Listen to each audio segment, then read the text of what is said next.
During his second missionary journey, Paul started several churches in an area called Galatia. Later, Paul wrote a letter to these churches because they were facing a big problem.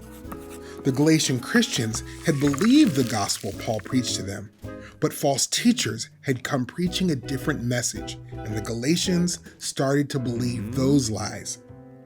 The false teachers taught that to be saved, a person needed more than just faith in Jesus.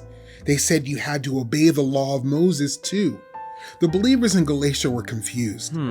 These new teachers seemed trustworthy, so what was right? Paul wrote them a letter to stop their confusion. Paul told the believers he was amazed that they turned away from God so quickly.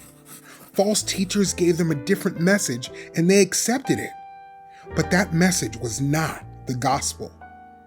Paul said that God will punish anyone who comes preaching a different message than the gospel he gave us through his son Jesus. Paul reminded the Galatians of what God had done for him. Before Paul met Jesus, Paul persecuted believers. Jesus appeared to Paul and called him to preach the gospel to the Gentiles. Jesus changed Paul, and Paul dedicated his life to serving Jesus. Paul knew the gospel. Jesus came into the world to save sinners. This good news is for the Jews and Gentiles, and Jesus is all they need. Paul told the Galatians they were foolish. He urged them to think. Did they receive the Holy Spirit because they obeyed the laws? No. Did they receive the Holy Spirit because they heard the gospel and believed by faith? Yes. Paul wanted to make this clear. Every believer becomes a Christian by faith in Jesus. Every believer continues as a Christian by faith.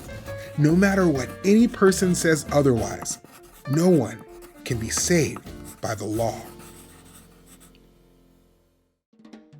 All of salvation, from first trusting to faithful obedience, is God's gift to us through Jesus.